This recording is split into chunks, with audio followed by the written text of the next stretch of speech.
The sports genre is incredibly successful, and it has been for a very long time. However, over the recent years, a lot of people have noted that it's started to decline. Maybe it's hit its limit, maybe it's starting to fall off, maybe it's just burnt out, but the genre is not where it used to be. One thing I noticed when researching what makes sports manga successful is that the competition within the same sport is usually rather limited. So let's say I have 3 basketball mangas. In some way, shape or form, these basketball mangas have to be different, but they're sharing the exact same sport. And we can't really change the sport all too much, but we do have options. The first, have incredibly beautiful stylistic artwork that sets you apart from everybody else. The second, maybe you have characters that are a little bit different. Maybe they have just a fraction of supernatural or reality bending elements to make the idea of basketball a little bit more entertaining. The third, maybe you have a storyline or a plot on top of that sport that may make it more tragic or romantic. So suddenly 3 ordinary basketball stories that share the same sport now have their own identity. However, it is not this simple, because over the years those 3 basketball manga now turn into tens of thousands. How do you separate them all? How do you do something new and refreshing if it's only following the sport? Well, one story has decided to take its own version of the sports genre and evolve it in its own way, and it has proven success, and it has worked extremely well. So much so that now stories are starting to copy its formula. So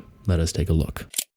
If you needed proof that this manga right here, Blue Lock, is successful by any merit and its formula of changing the sports genre just enough so it feels refreshing and unique actually works, guess who was the #1 most sold manga last year? Around 10 million copies in total. Second being Jujutsu Kaisen with around 8.5, and One Piece a little bit behind it in third. This is an incredible accomplishment. Not only has the manga skyrocketed into popularity after all these years, but the anime has boosted that exponentially. But Blue Lock is just a sports anime and manga. It's just football or soccer. What does it do different? How does it elevate the genre in a way that's now becoming more and more indulged by the newer generation? Well, you see, it's pretty simple. Remember those 3 basketball mangas that I showed you before? They didn't touch the sport itself, but they changed all the elements around it. Blue Lock, however, does change the elements around it very drastically, but it also changes the sport itself. It puts it in a new light that isn't just normal football. This might sound like a big no-no. People are coming here to read your sports manga, to watch your sports anime. I want to see football, but that is the gamble you take. What Blue Lock does with soccer is a deconstruction. Instead of taking it and putting it within a new environment or adding new elements to make it supernatural or warping reality, etc., instead it goes backwards. It deconstructs and refines. It still has the core values of football, the core elements and aspects, but from a different perspective. You see, all of these people want to be stars, so they put them in a big training facility and they're ranked. The better they are, the better ranked they are. But instead of playing full, normal football games that you would expect,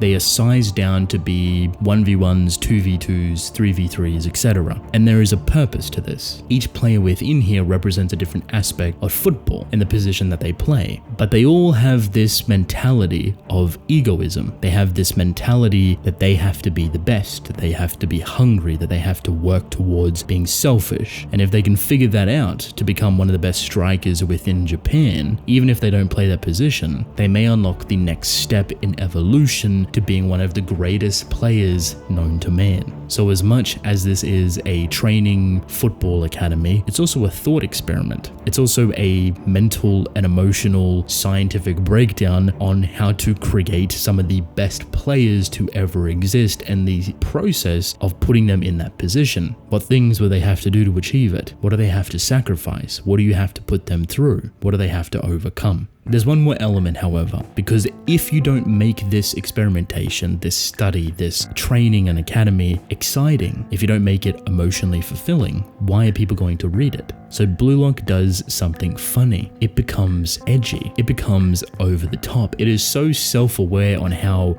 brutal and grotesque and how much edge all of these characters have with how they're drawn, how they speak to each other, and how they combat with each other. Every artistic and narrative aspect has some sort of gritty, dark, edgy aesthetic attached to it to elevate this further. Side note, it works really well with the ego mentality that the story represents. Having a edgy, dark aesthetic that is very much over the top for football couples with it beautifully. What you've just seen and listened to is the entirety of Blue Lock, is the new step, the new stage, the new tweak or vision for the sports genre, and it is paying off big time for this manga and a lot of other ones following within its footsteps. It's created a formula that is edgy and gritty and very much over the top but self-aware to be so, and pushing that into a sometimes watered down or refined sports-like experience. What's great about that refined sport-like experience is that it doesn't actually get rid of the previous sports genre. What I mean by this is that while you may not see a full football team versus another full football team, you still get that same entertaining energy. You're kind of cutting out all of the middle, the slow points of football and just going straight into striking for goals, trying to get those points, trying to get up the ladder to make yourself look better, to rank higher than everyone else, depending on who you're rooting for, because this is also an elimination style event. So if you lose, you're gone from this program. You find yourself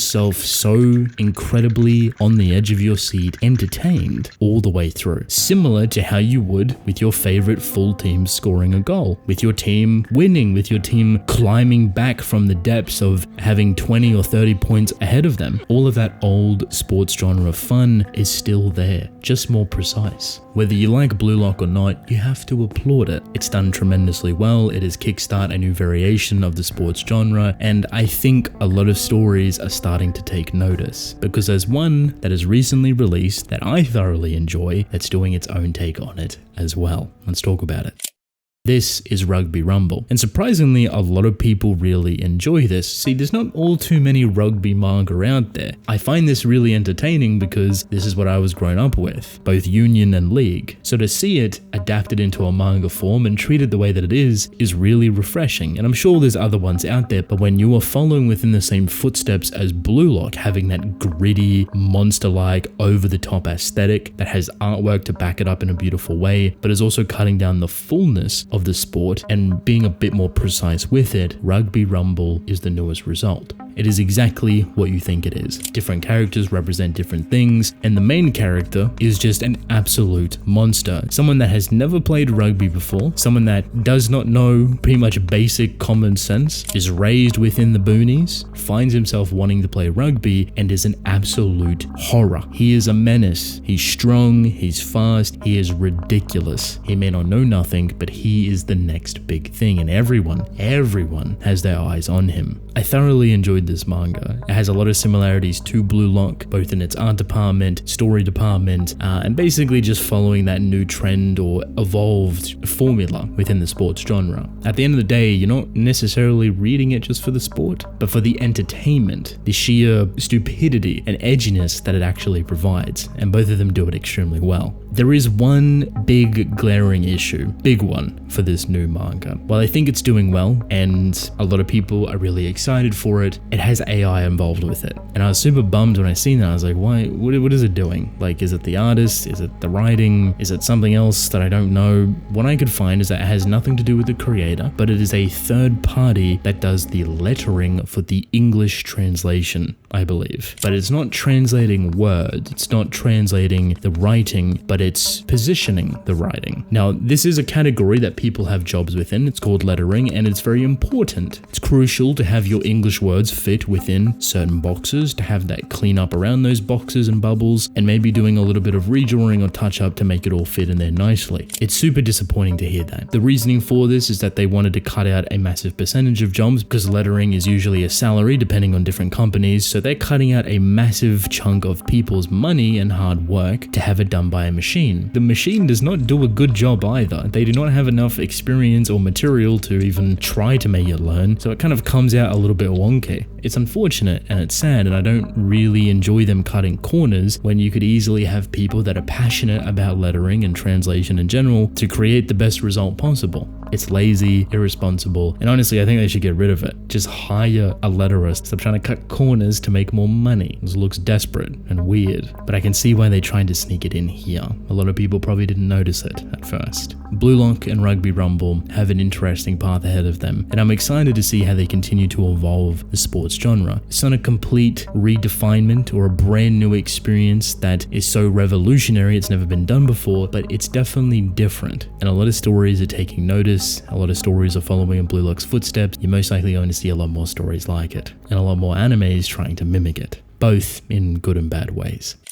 Hello, welcome to the end of the video. If you've made it this far, thank you. I appreciate you. Why not leave a like and subscribe? That'd be nice. Also, check out one of these videos here. If you watch it now, or at least put it in the background, it helps YouTube recommend my videos more. Continuous watch time, watching videos back to back, etc. They love that, so do I. I want to thank you all for watching. Let me know your thoughts on Blue Lock, Rugby Rumble, or any other sports manga that you feel like is following in its footsteps, and I will see you all later.